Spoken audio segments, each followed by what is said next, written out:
Hi everyone! I hope you're all doing well. Today we're in a very different location. I'm joined here with Elisabetta, who is a forest bathing guide. Hi Elisabetta! Hello everyone listening. Thank you for having me. Yeah, thank you so much for saying yes to coming on to our channel. It's a lovely day as well. Springtime. We're so lucky. So can you tell us a little bit about yourself and about forest bathing and about why you started forest bathing? Sure. Well, yes, I come from a small island, not that small, from Sardinia, and I've been in London for 25 years. And I've been in the events world, events management, most of my life until a few years ago when I was quite unhappy. The job was not fulfilling my purpose and I was often very sick. I had a lot of physical problems and lots of anxiety, but I didn't really know what to do. So I just I knew I had to do something. I knew I needed to change my job. I heard about forest bathing, and as soon as I heard about it, I thought this is exactly what I want to do.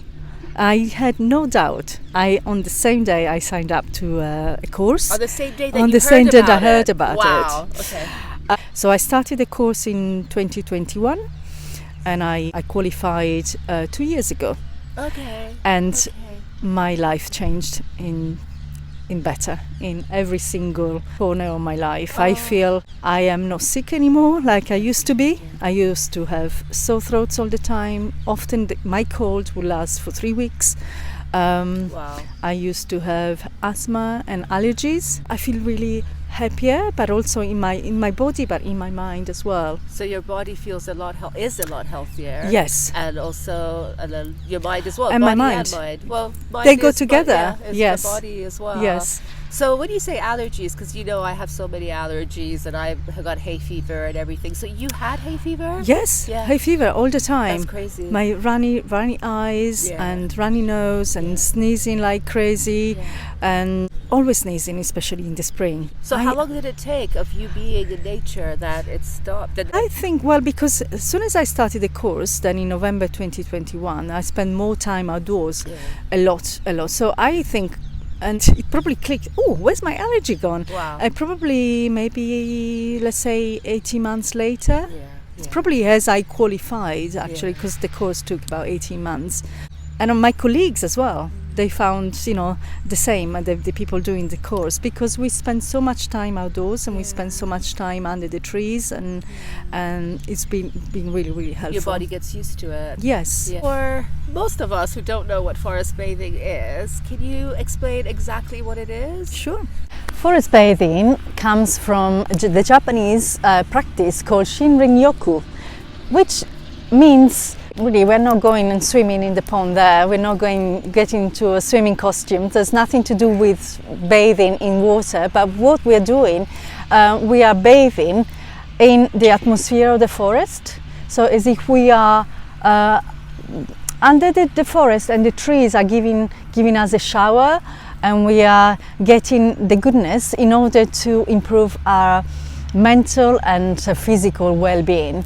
It started in the 1980s. It's when the government realized that there was an increase of illnesses, and they kind of had this idea of encouraging people to go into the forest, to go into nature and see what the effect. And obviously the Japanese are very connected with nature, and also Japan has got a percentage of forest really high compared to UK, is definitely over 70%. And so they started noticing an improvement in the well-being of the population. And then it came that in the early 2000s, this lovely professor, Dr. Chinli, started taking the matter really seriously and looking at case studies, and the research started then. But the research is ongoing and the results have been amazing. Now in Japan, for example, there are bases where the nurse is at the entrance of the forest, and they check your parameters. So they check your blood pressure, your heart rate, they take saliva samples so they can see the level of stress, and they check this before you enter the forest and after the walk in the forest, and obviously they can see better results. So what happened with this research, they found out that there are up to 11 potential benefits that we can take advantage of by being in nature. They're all important. Being in nature really helps with the cardiovascular issues. So if we also have a high blood pressure, it helps to go lower. If the blood pressure is too low, it goes a little bit higher. Helps with sugar levels. It helps with concentration, memory, creativity, and of course when also we are more relaxed, it helps depression and anxiety, because we're feeling more relaxed, and there's a lot of different process what happens when we are in nature, the beauty. And the biggest benefit is probably the high immunity boost. And that's something that Dr. Chinli found out, that up to 50% of the benefits come from just being in the forest, inhaling the so-called phytoncides. So the phytoncides are really, they're essential oils. It's what the trees produce.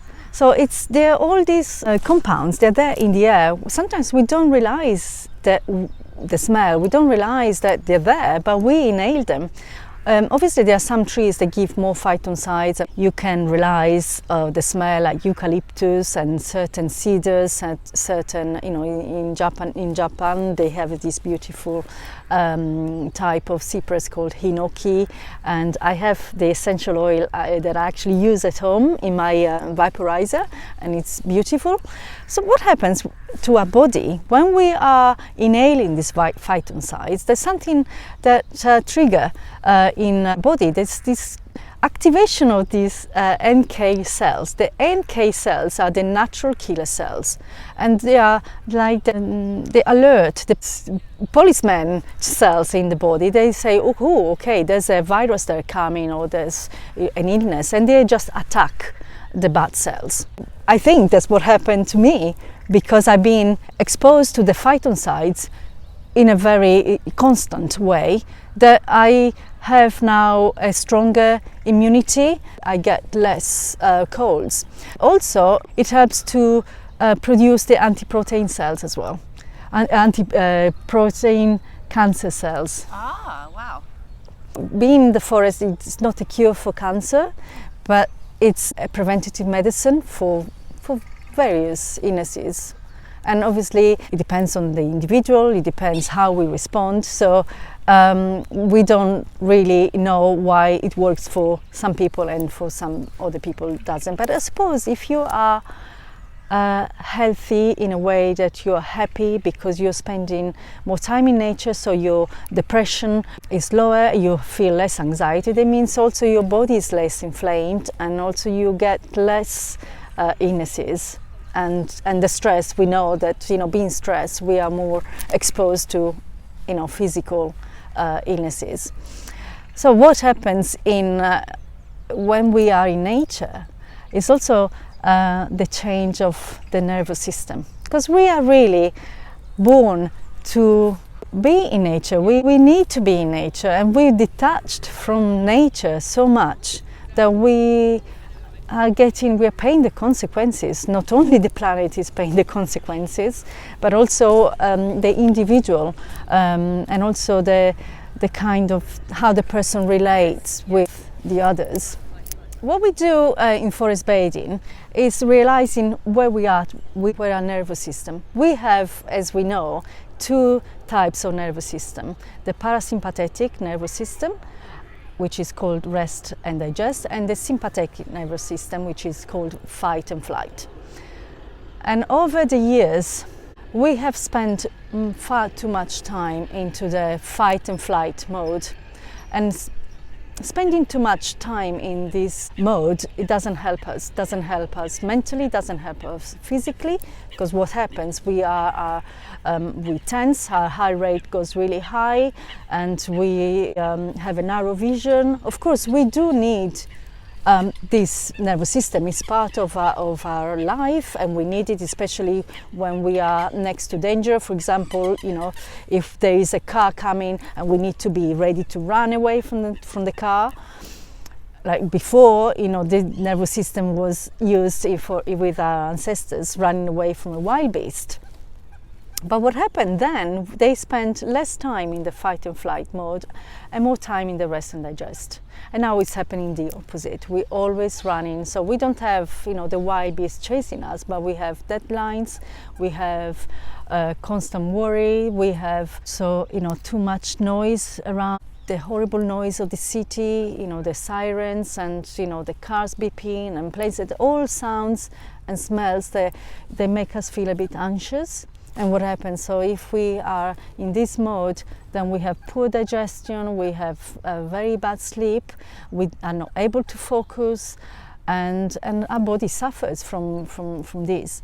So when we are in the rest and digest mode, on the other hand, of course, the opposite happens. So we have better sleep, we have better digestion, we are more focused, we can open our imagination a bit more, our creativity, and our whole body relaxes, our muscles are relaxed, and we open our vision as well, so we can see more. And it's something that we can do it with a little bit of training and exercise. And being in nature is is a very good way to switch on from these two systems. So what we do when we do forest bathing, in order to activate the rest and digest mode, we start first of all to walk slowly. And we are not used, especially us living in London, and me, for example, because when I go on the underground, I always go fast. I don't know why. I got into I need to run. But as soon as I get into the forest, I really slow down. It's now automatic for me to really have a slow walk. And when we are slowing our pace, we are telling our brain that we are calm and we are relaxing. So immediately it's quite, the rest and digest mode is activated. So that's one step.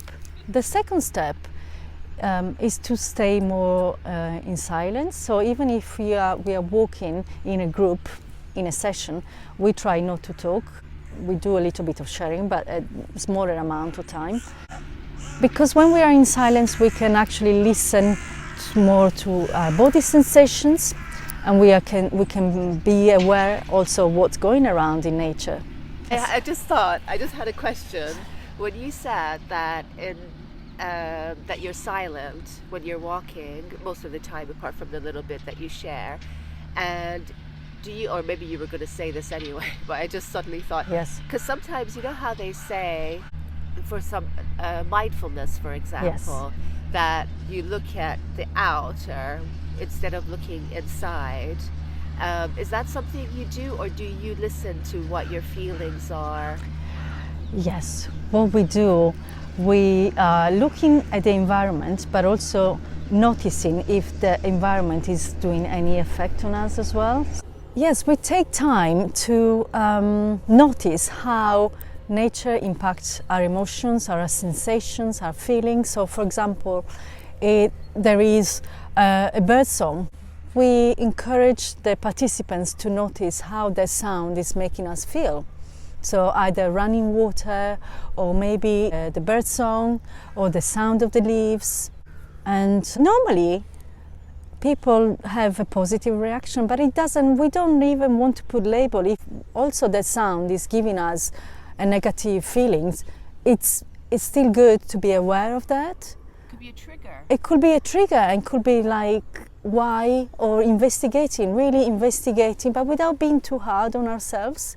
Oh, I should be feeling joyful. No, sometimes being in nature doesn't have to be joyful. Sometimes we're there to also let our negative our sadness out, or people can cry, people can laugh, people can just be contemplating. Everything is welcome. So sometimes also when we smell certain things, some people find it pleasing. Normally the smell as well is a pleasing experience, Because again, being in London, the smells are quite unpleasant. There's pollution, the fast food, and the rubbish. So they're not really pleasant smell, and they don't make us feel good. Normally, smells in nature are good ones.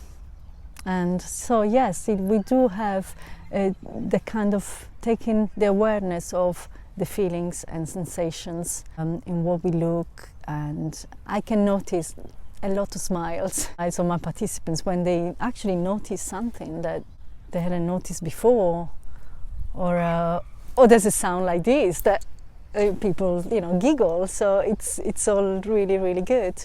So the third thing we do to help our body going into the parasympathetic nervous system, we take the awareness on our breath. We don't do anything too sophisticated, too yogic, but we actually take time to notice our breathing, slowing down our breath, and taking deeper breaths, so we can also inhaling the phytoncides. So I do give reminders now and then to breathe, because we're holding our breath and we are tense, but and do people really like it? So we do a little bit of exercises with the eyes closed. Sometimes I let people to focus on the belly breath, and something very simple but soothing. And the last thing we do after a series of sensory exercises, so we take all our senses, so the vision, and we try and relax our eye muscles again, because we don't use our eye muscles much, and we're always looking at something really narrow, and especially our phones or our screen, and we don't really see what's there like our ancestors used to do. They need to be aware of what was behind of the dangers and the vision. They didn't have anything, they would just look closely probably when they were preparing food or picking a root, making sure it was not the poisonous one. One of the exercises we do is really to help increase our peripheral vision. So that peripheral vision is really what you can see without even moving your head.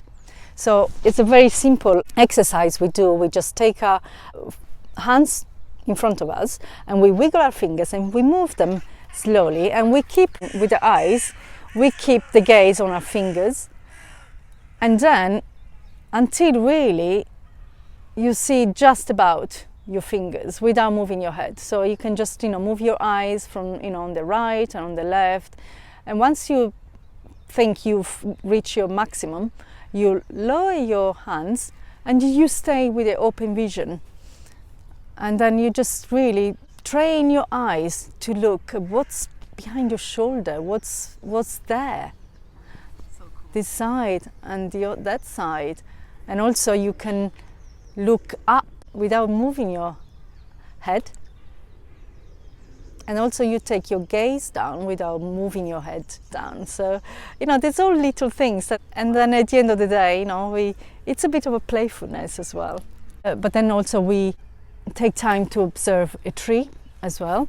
So when we are looking at a tree, then we start noticing the tree from the top, and then the middle, and then we take it a bit lower. So or we look at a very far distance, and we look at something middle distance, something quite closely. So we go into the details a little bit later on into the sessions. One of the first exercise I do is looking at the tree lines, so really observing slowly the top of the trees that are touching the sky. So we go quite slowly from left to right, and we're just looking at the top, and we're looking at the shapes, we're noticing the colors. Perhaps we're looking at any movements. Sometimes we notice how still the branches are. And then once we get to the right, we do the same journey on the other side towards the left. Perhaps we notice a bird flying, and it's really relaxing.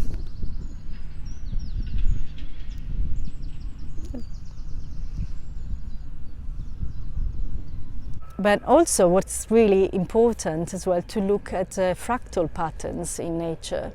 And fractals are the patterns, they repeat themselves without an order. They just can go into, you can get lost in fractal patterns. So we see fractals in different elements of nature, like in shells, in petals. If you look at a rose, we can see them in ferns, in plants like leaves. The ferns are a really beautiful example.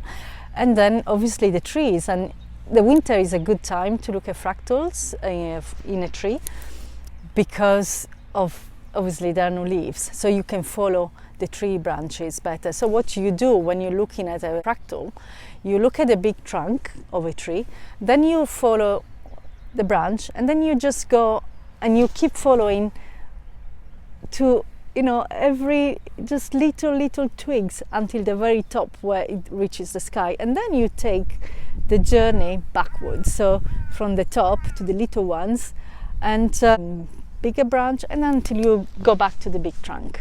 The good thing about looking at fractal patterns, you can even find it in a vegetable, for example the Romanesco flowers. It really helps decrease anxiety up to 60%. So there's something happens in your brain. There's this because they're pleasing. There's an activation of this brain wave, and we immediately relax. So 5 minutes. Sometimes even if we are in the house and we're feeling stressed, and maybe we are in front of the computer and we are not in the forest, but what we can do if you have maybe a window there's a tree outside your window, you can look at the tree for 5 minutes.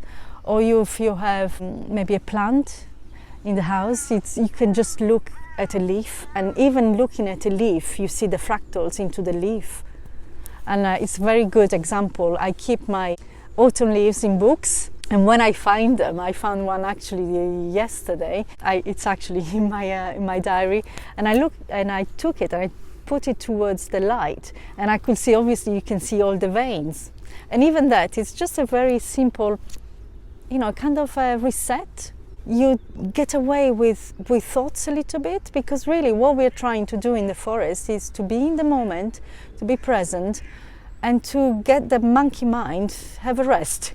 Does looking at, say, that leaf for that few seconds put you in the parasympathetic? Yes, yeah. That can help. I mean, the longer you spend, the better it is. And also you can then start following also the ridges around there, and you can even start touching it with your fingers. And even the touching then is another beautiful sense that we use in the forest. And normally what we do, we have the more tactile sensation in our fingertips, but then we let people explore with different parts of the body when we are touching a tree or another element. So we can touch it with the back of our hands or with the palm. So especially touching moss, it's really pleasing, it's beautiful. We can touch a tree with our shoulders, or with we can just put our head or even the forehead. We can touch it with our knees, put our feet.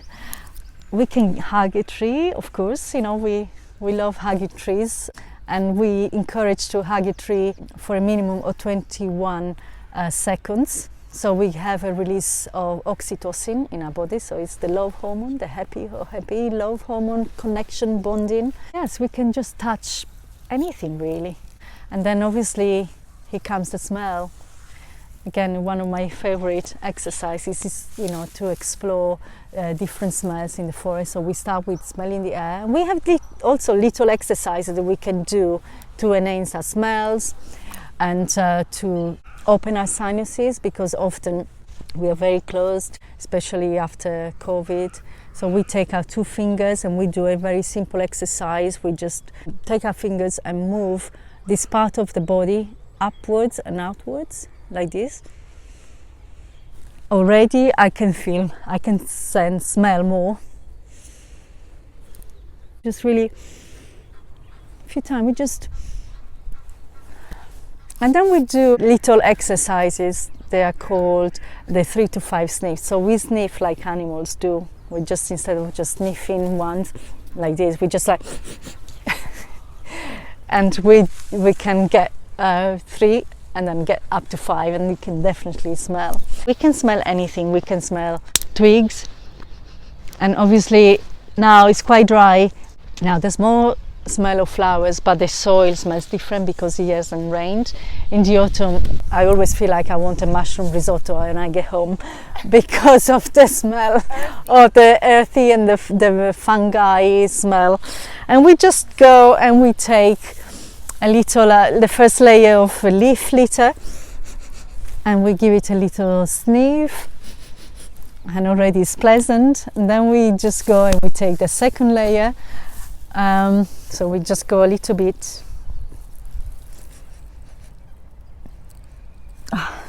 and then I love it. and then I go deeper. So we can go a little bit deeper. Maybe sometimes people can use a stick to go down and to really touch the soil. Soil is good for us. I'll tell you why. This is the top. What is it? I will smell it. It's so earthy. Oh, and now I get old brown nose. But smelling the soil, it does two things for us, because you can tell I'm already smiling. It helps with to release the serotonin in our body. So obviously it's the happy hormone. It's the one that makes us laugh and giggle and be happy. And the second thing that is really important is the soil has got a healthy bacteria, and the healthy bacteria really helps with our immunity. It's a natural antibiotic. So I believe it is also another reason why I feel healthier, because I'm always smelling the soil. And forest bathing guides, we are just like addicted to it. It's like the healthy drug. Your expressions completely changed. I have to come close. Otherwise, I don't think people can hear me. Yes. But I know people who like. Actually, you've got it. You got them everywhere. Maybe you want it there so you can keep the smell. But actually, you even said that with your gardening. But I know some people. See, when I have ever gardened, I have always had to use gloves. Yes. And I hear more and more people saying that they love touching. Yeah. So that's such a benefit. So from now on, if I do any gardening, Yes. I'm using my hands. Yes. I used to always be scared. Oh, what if there's a worm? Oh, Yes. what if but no. I get splinters. I cannot. I try. I get rid of the gloves. Yeah. I cannot. I really need to touch. Really need to feel the soil. And now There is a really lovely. Actually, I remember there have been times, and especially fresh soil. Yes. It's like almost like velvet or something. Yes. It's got a really nice rich. Yes. Also, there's another good aspect of touching the earth with your bare hands. It's called grounding. So you probably heard about grounding. So grounding is really this, I should say it's practice, but it's the way that we can help our immunity and our body to be less inflamed. And so what ideally we should be touching the earth for 20 minutes a day. And what we can do, that we can either do at 20 minutes touching the earth, so even if you're lying down and just putting your hands on the ground, or even taking your shoes off and walking on the grass, especially in the summer, it's easier. You can walk on the grass for 20 minutes. As long as there is 2 points of contact, because it works like a battery. What happens is, because we are taking the negative charge from the earth, that is counteracting with the positive charge. So we are getting always exposed. We're exposed with these positive ions, like, allergens and pollution that are not healthy for our body, while nature's got the negative charge, which is a healthy charge. It's like even being by the seaside, negative ions, being by the seaside, or after a thunderstorm. We have also the smell. But the touching is definitely something that is really, really important. When you were saying about touch in different parts of your body, I was thinking about, I was going to say, how about barefoot? Yes. Yes. I love that. Me too. I just have to get my shoes off. Yes. Soon I'll be taking them off in a minute. I'm getting more and more adventurous, so I even have a walk barefoot in the autumn when it's wet and damp.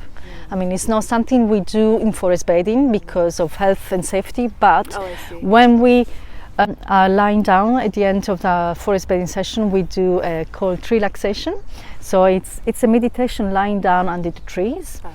So then we can encourage people to take their shoes off and or touch the earth with their hands, and depends how warm they feel. But people normally do it in the warmer months, and it's a lovely, because we stay there for a good 20 minutes. So I do through a body scan, and then I invite people to just take time to look at what they can see, and it's a lovely vision for me to see how people. I have to come to your next one. Yes, please do. I have to. Yeah. But you said you have one on Tuesday. I have one on Tuesday here, actually. Yeah, it's probably full because it's going to be, especially with this weather, it's going to be fully booked. I'm sure it is. Yeah. Okay, I'll leave you alone now. Nothing for you. I want to be in the video. Oh, well. Shame. It'd be nice, right? So that's a little crow there, and then what happens when we do forest bathing? Animals come close. They feel, relaxed. They feel safe. Because you're feeling safe and relaxed. Yes. And that's lovely. And you're part of nature. You are like in that mode. Yeah, we had the dog, we had the crow. In one of my sessions in Kew Gardens, I had 2 foxes. Yeah, I remember that. I remember seeing that. Something on you and your foxes. It's actually right. Maybe she's gone and have cubs, and she's gone to look after them in another garden, and maybe she'll come back. Yeah, I hope so. Yeah, maybe it's time for having babies. Yes. Yeah. So we talked about all our senses. Yeah. What I normally do after the tree relaxation, I do a little bit of mindful drinking, because we don't want to pick anything in and put it in our mouth. Anything, I suppose we could do it now in the season of wild garlic. We can do a bit of taste. But so what we're going to do, noticing our sense of taste. Okay. So this is a little tea I prepared. Is it okay if I sit cross-legged? Of course. So the first thing we do is actually we take our cups in our hands, and we notice the temperature in our skin. Often in the winter, this is a really welcome moment, because people are really, sometimes they're cold and they feel like, so nice. Then, do you have your eyes open or closed? Now we have, it's optional. I think what we do in most of the exercises is try both. Okay. So even in the listening, we listen with eyes open and eyes closed, and notice also how that makes us feel different. Even touching, we do eyes closed and eyes shut, closed and eyes open, and the smelling as well. Okay. So what we can do after we notice the temperature, we can look at the cup. So we often notice the reflection of the trees. I'm just seeing that. Oh, so amazing. So we just look at the movements, looking at the colors, and it's like a little twirling world of fractals. It really is. I don't get this when I do it at home. Oh, wow. And obviously, if we try and stay still, we can see more focused. It's especially nice under this tree, to be honest. Yes. And then we smell. And again, when I smell, my eyes normally go quite immediately, they close, because I think we can smell and hear a little bit more when we close our eyes. Oh, I'm so lucky I can smell a little today. Oh, I can smell it. That's nice. Oh, also, the sense of smell is linked with the limbic part of our brain, which is connected with memory and emotions. So often people touching the soil, they can get back to memories of childhood. Oh, yes. Sometimes memories they haven't thought about in a long time. And normally happy memories. I've never seen someone recollecting a negative memory.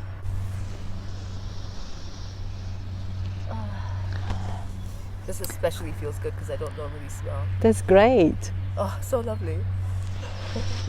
Maybe it's the opening the sinuses. Maybe it what helped. that exercise. Oh, lovely. And then we take our first sip. So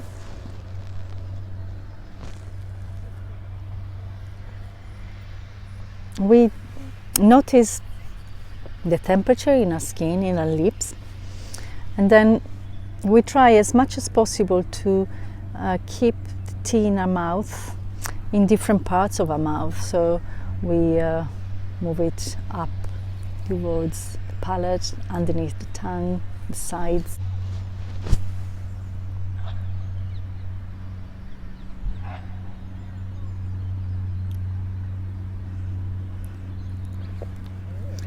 And then on the next sip, we follow the journey of the tea. So we follow it going through the mouth, down the throat, the chest, and our tummy. So you're really following the journey of the tea. Okay.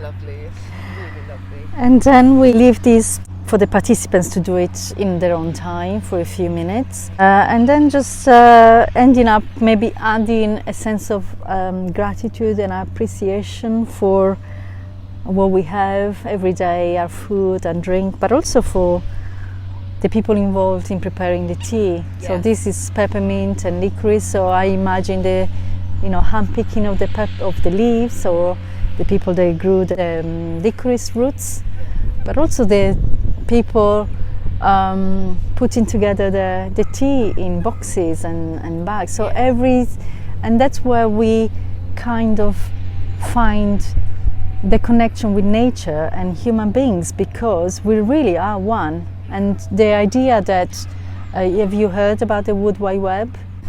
The Wood Wide Web is the mycorrhizal fungi network that's underneath the ground. Right, yeah, right.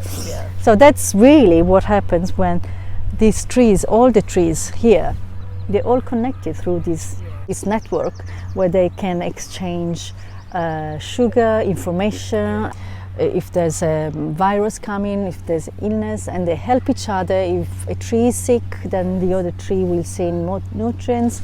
So in a way, it's a very good example of community and collaboration. And so we feel that we have so much to learn from nature, and we have it all in us. It's just we have forgotten really how to live in community, because we become in a very selfish society. So it's good to add this little sense of appreciation. And what also we do when we are in nature, we feel this love for nature. Normally people do, when we notice things, we start in really loving it, and we know we are part of nature. So the more we fall in love with nature, the more we want to help nature, the more we want to look after it and help in any ways we can. So either it's picking up litter, or recycling, or maybe donating a little bit of money for environmental charities like Woodland Trust or Wildlife Trust. A lot of there's so many of that, but something that we can contribute in our little ways. Yeah, the more you're in it, the more you appreciate it, the more you want to keep it and yes, to look after and preserve it. Preserve it. Yeah, because really they give us a lot. They give us a lot. oxygen, They give us everything. Yeah. So root it's us, ground us, give us, Yes. and like what you've been saying about helping with our immune system. I didn't know about the trees until there was a great book I've forgotten that was it The Hidden Life of Trees. Yeah. Wallenbein, that one, The Hidden Life of Yes. Trees. Yeah. When you said about also thinking about people, because I do a tea, as mentioned before, I do a tea meditation in the mornings, not every morning, but I try to. But like I said, it's not as wonderful as this to see that was amazing. It's to see amazing. the reflection of the Yes. trees. But I like what you do, because you actually say being grateful to the people who make the tea. But what I do is every kind of tea I have, I imagine where it's coming from. So I imagine the person who's making it, but just the farmer, the tea picker, and in my head I thank that. But that is also a very Japanese thing to. When you eat and drink, you say, I think it's forgotten, itadakimasu, which means you are thanking not just the chef, but the person who prepared it, the animal if it's an animal, Yes. and like the whole chain. Yes. And that reminded me when you Yes, said. yes. I just would like to add up the little nature pyramid Oh, okay, yes. before we finish. So I hope not everybody is lucky to spend time in the forest. Yeah. I mean, but really what we can do to help our well-being is we can refer to this nature pyramid, and basically in the base there is a little bit of nature every day. So even if it's only looking at a flower in a pot that you have, or your herbs. And the second level is a walk once a week, either in your local park or even an urban space with trees. That also help, you know, it helps. And the third level is a visit or two in a forest once a month. So it's 3 hours, it's an ideal time. Walk slowly, inhaling the phytoncide. 3 hours. 3 in that hours. One visit in the forest. Yes, yes.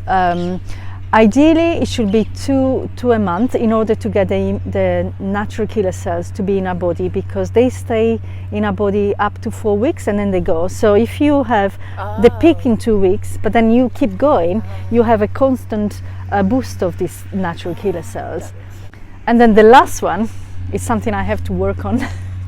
It's camping twice a year. Camping. 48 hours in nature twice a year. Being exposed in nature for really 48 hours. I used to do it, so I mean I'm in the forest all the time, every week. But actually spending 48 hours in nature is more difficult, but I'll work on it. Okay, that's interesting. So what will that do compared to going Well, to I the suppose forest, it's a which full is immersion, more- so can you imagine just going to bed and looking at the stars? Yeah. Yeah. You know, waking up, you know, with the sound of the birds, and it's and you would more. be camping. You would have to be in a camp, even if it's I suppose. not I mean, in a cabin. It doesn't count. well, well, that's the one I've done, the cabin. So maybe I'm there. Yeah, you did a cabin maybe for your birthday. Yeah. So I suppose the camping, I suppose being in the cabin in nature, it probably works, because if you're in the tent, you're not really on the ground, sleeping on the ground. So in the cabin is the same. It's not that you're as in long touch as of the it's earth. in the nature. In nature, yes.